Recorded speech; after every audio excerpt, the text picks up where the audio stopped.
And number 3 is to focus on both intra-Congolese dialogue amongst the parties in the DRC and also in the dialogue between DRC and its neighbors, more particularly with Rwanda. That will be the focus of the mediation process and the facilitation process and the merger of these two processes. We will be proposing for an endorsement from the summit of the African heads of state. Hey guys, as you're watching this video, our vision is to reach 500,000 subscribers. Hit the subscribe button, join membership to support our channel, and join Patreon and PayPal. All the links are in the description. Do that to stand with us for this beautiful cause of One Africa right now. We do not forget to sign up for the petition. The link is down below. Appreciate it. Thank you so much.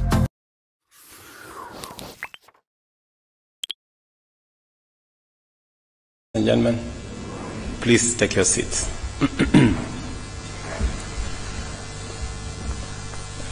First, let me take this opportunity to apologize that we were supposed to start this meeting at 9, but I was told there is a bus that came late that was carrying some very important people. So I hope next time the bus will keep time. Excellencies, High Commissioners, Ambassadors, ladies and gentlemen, I thank you for your presence here today and hope that you are keeping and enjoying Kenya's warm hospitality. Let me join PCS in saying Happy New Year. Not long ago, we gathered to mark 60 years of Kenya's diplomatic journey and the 61st Jamhuri Day, both momentous milestones reflecting our resilience and commitment to international cooperation. Over the years, Kenya has worked tirelessly with many of the nations and organizations represented here to address pressing bilateral and multilateral issues. The New Year diplomatic address underscores our foreign policy's focus, not just on advancing national interests for Kenya, but on building bridges, fostering respect, and promoting shared purposes across all our friends. Your presence highlights the importance of our collective efforts in strengthening diplomatic ties. I am therefore pleased to announce that this year's address will be institutionalized as an annual event to reflect on past achievements, deepen collaboration with diplomatic community, and set future priorities. Regular engagements will enhance mutual understanding and strategic alignment on many issues that affect all our nations. Ladies and gentlemen, Excellencies, Kenya's commitment to diplomacy has allowed us to forge strong global relationships. Since independence, we have expanded our diplomatic footprint from 6 missions to now 70 stations across the world. We continue to prioritize regional integration, intra-African ties, economic diplomacy, and global peace and security. To better engage our diaspora, the State Department for Diaspora Affairs was established in 2022 to protect, empower, and support Kenyan citizens abroad.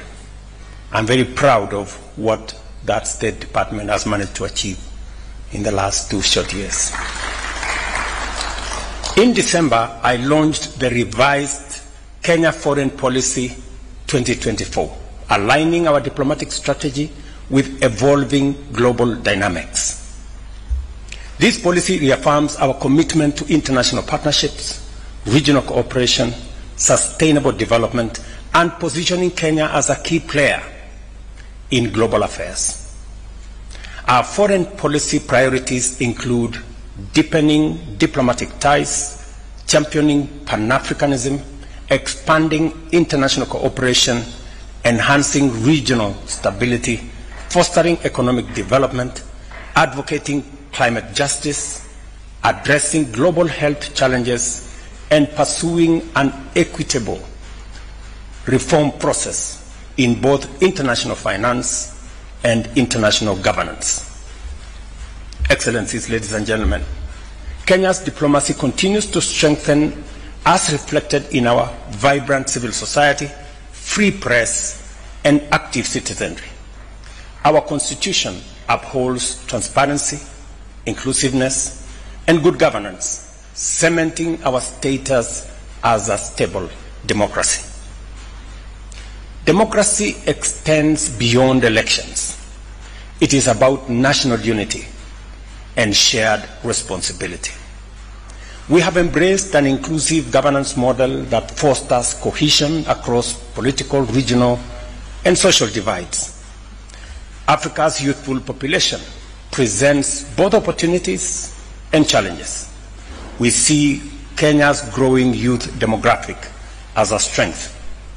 Our policies focus on job creation, entrepreneurial support, and investments in technology and creative economy.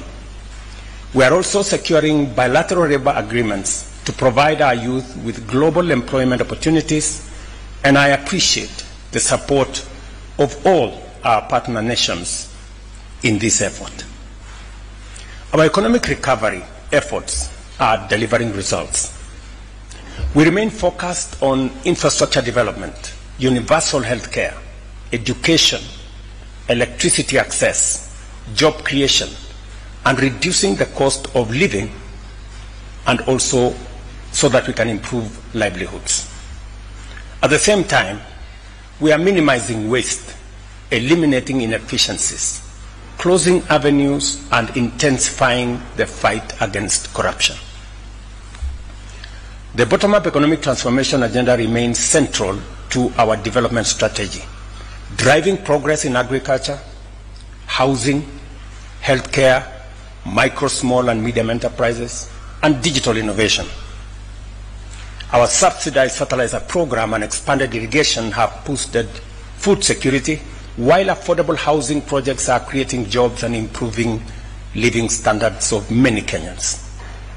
Taifa Care is making healthcare more accessible, and the Hustler Fund has provided over 60 billion in affordable credit to personal and small businesses. Kenya is also advancing its digital economy with over 18,000 kilometers of fiber optic connectivity completed in the last 2 years, while our target is 100,000 in 5 years.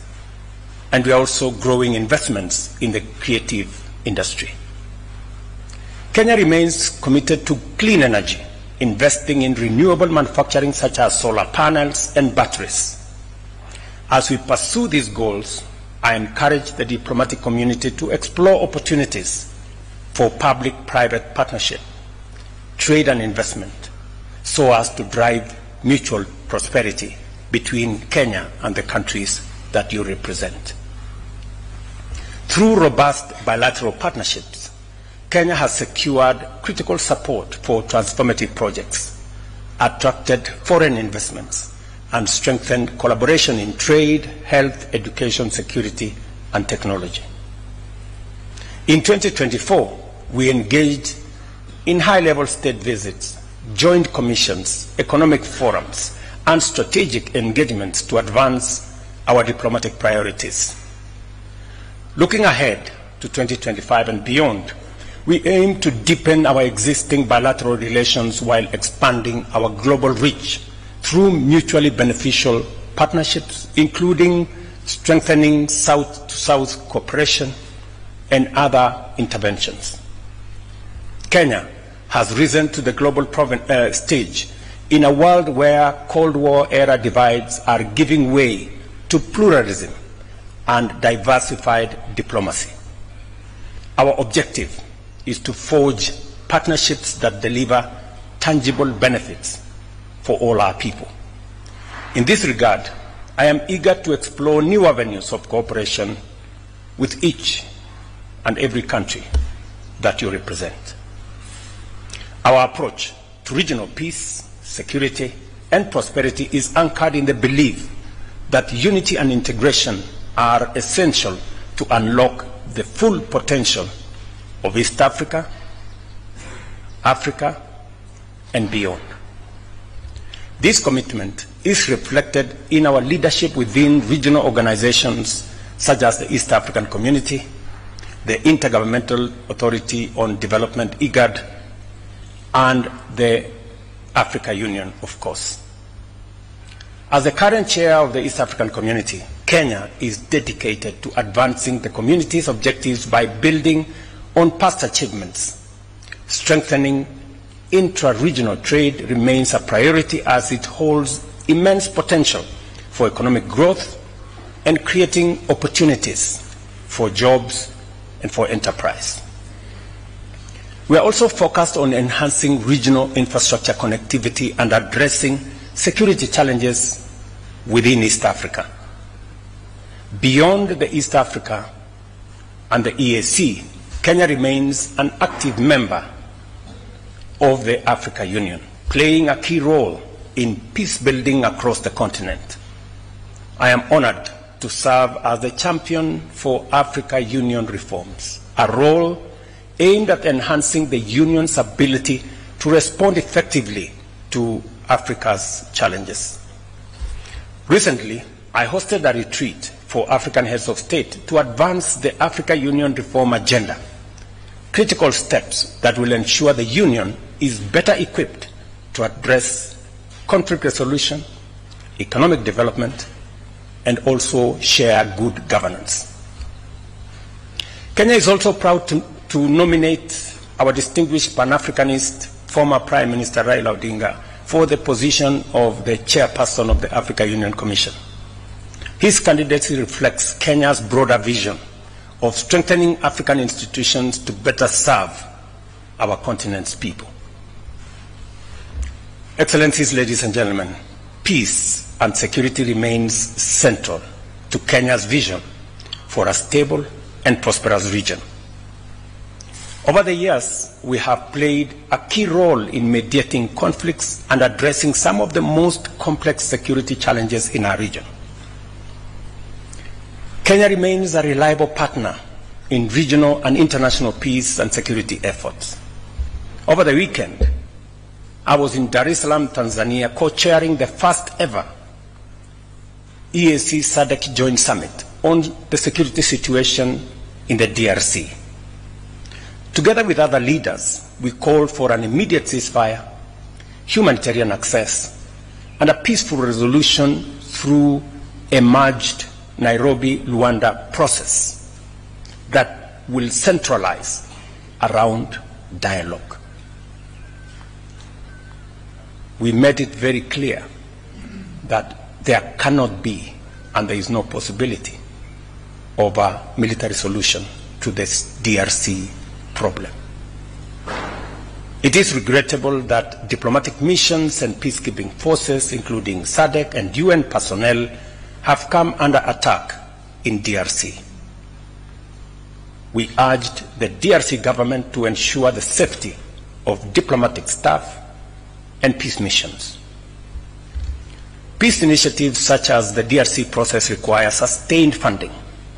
However, many efforts falter due to inconsistent financing, leading to delays that create vacuums and risk further violence. To prevent this, we must establish a structured and predictable mechanism for funding peace initiatives.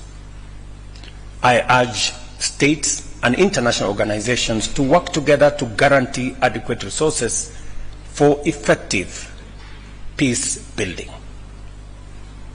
In fact, as part of the reorganization of the Africa Union in the reform process, is to do more around conflict prevention and peace building, rather than managing conflicts when they are already fully blown. These are some of the discussions we will be having this week in Addis. To this end, we propose that EAC and SADC ministers convene a joint meeting to establish a joint technical team under the two regional secretariats. This team would develop a coordinated strategy for financing, ensuring accountability, and mobilizing support from partners, including those gathered here today, hopefully. A structured approach to funding and international engagement is essential to sustaining the EAC SADC Peace Initiative in the DRC.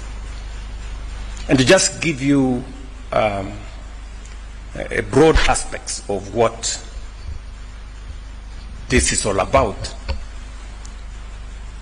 is that we believe that first we need to merge the Nairobi and Luanda processes, because having two concurrent processes running parallel creates unnecessary competition, creates avenues for forum shopping, and many other things that undermine the ultimate goal of these processes. So we agreed that these processes should be merged into one. Number two, we also agreed that we should expand the space for facilitators, so that instead of having one facilitator, we will have 3 facilitators. And we are in consultation between me and my co-chair on identifying the additional facilitators so that we can provide a more robust mechanism and energize the whole process of mediation in the DRC. And number 3 is to focus on both intra-Congolese dialogue amongst the parties in the DRC, and also in the dialogue between DRC and its neighbors, more particularly with Rwanda. That will be the focus of the mediation process and the facilitation process, and the merger of these two processes. We will be proposing for an endorsement from the summit of the African heads of state. And to avoid the pitfalls of the past, both processes suffered funding challenges. We have agreed that this time round, we want to agree on a funding mechanism that is predictable and that can sustain the whole process to its conclusion, because the situation in DRC is so dire, is so tragic. In fact, it is an indictment to leadership, not just in our region, but I think globally as well.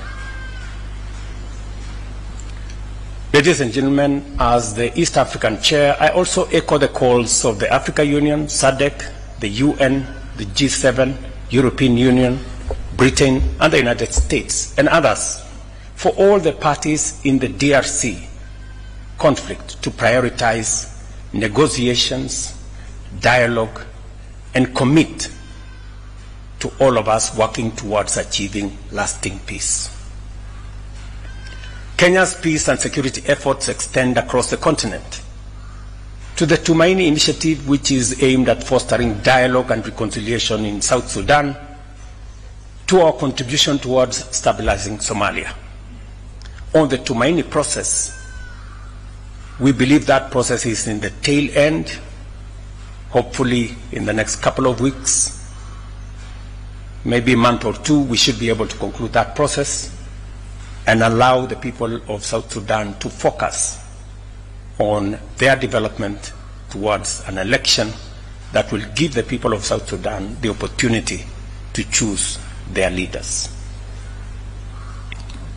On the Somali process, we are participating in the post-ATMIS arrangement and possibly working with other partners in the new arrangement to see how efforts of stabilizing Somalia can be achieved using and working with all the troop contributing countries and all the other partners that are supporting that process. We urge our international partners to support these missions and ensure their success. In late January, I met Sudan's foreign minister and discussed the terrible situation in Sudan, and I believe this is our next frontier of engagement. I had a robust engagement with the President Al-Sisi of Egypt on these matters touching on Sudan and on what Kenya and Egypt and all the other neighbors can contribute towards the situation that keeps deteriorating in Sudan.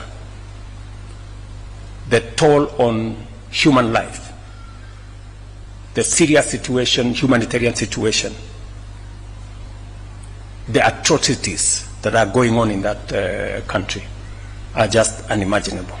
And we cannot continue, it cannot continue to be what it is. And therefore, even as we hem in on Somalia and on DRC and concluding what we are doing in South Sudan, Sudan must of necessity be the next frontier for us to focus. Beyond Africa, Kenya is also contributing to global security through the Multinational Security Support Initiative in Haiti, demonstrating our commitment to Pan-African solidarity wherever it is needed. I invite the diplomatic community to encourage their governments to join us in this vital humanitarian and multilateral effort.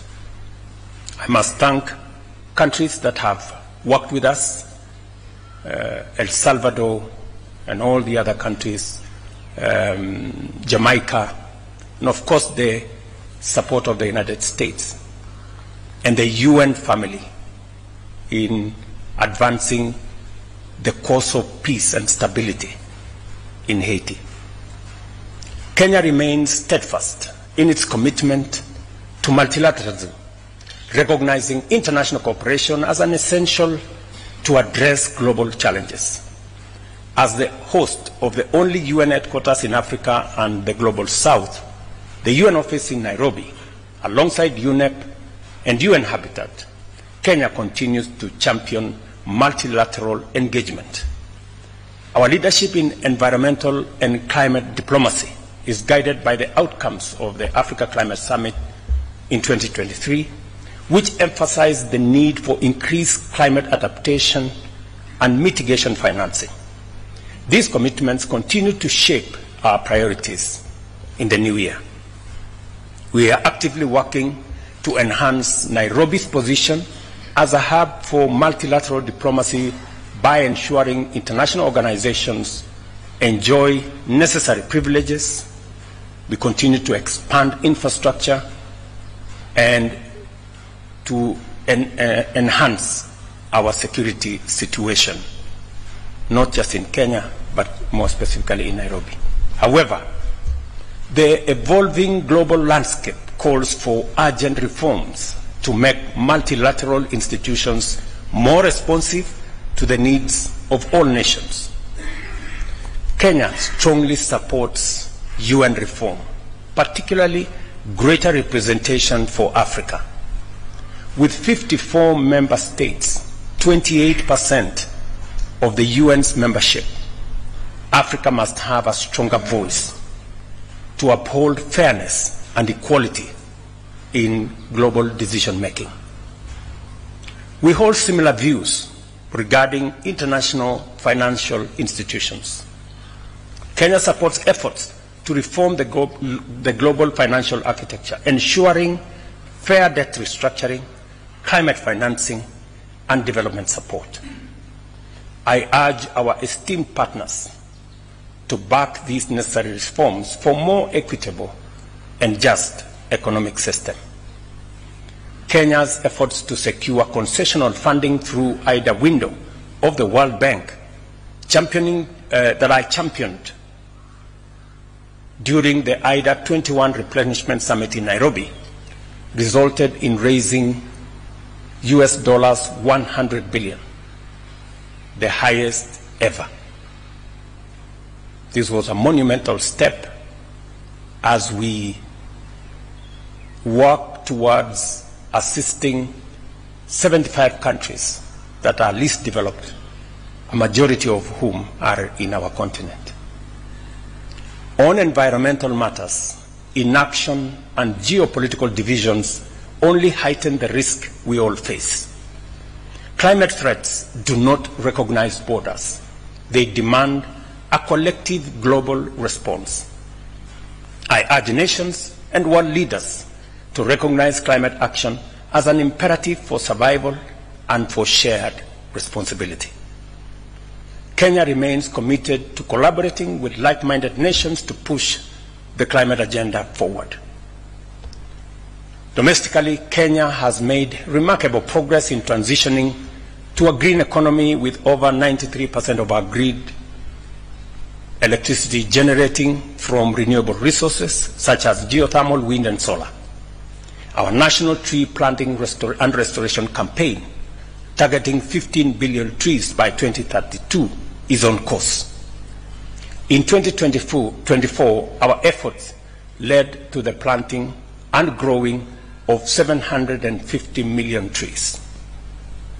As we approach COP30, we call on international partners to honor their climate financing commitments. Kenya will continue leading by example, advocating equitable climate financing, and ensuring Africa's voice remains central in global climate discussions. I urge for your support in this endeavor. Excellencies, ladies and gentlemen, I commend the diplomatic missions and international organizations in Kenya for their cooperation, goodwill, and support. Your contribution in trade, investment, health, education, technology transfer, infrastructure development, capacity building, and security are invaluable. Kenya deeply values the expertise and resources you bring to our shared efforts. The diplomatic community serves as a vital bridge between nations, fostering dialogue and cooperation. I invite you to engage freely with our government on matters of mutual interest. Kenya remains your dependable and committed partner in bilateral, regional, and global affairs. As we embark on this new year, I extend my warmest wishes for a prosperous and impactful year ahead. Let us strengthen our partnerships to ensure that our collective efforts translate into meaningful progress for our people and for the world. Once again, thank you for your continued support and collaboration, and may God bless you. Thank you very much.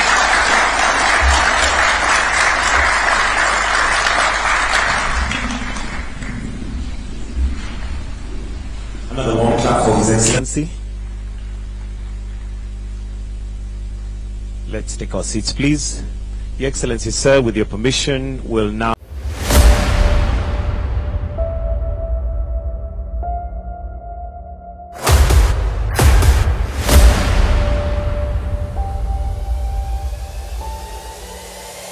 This is the journey to One Africa.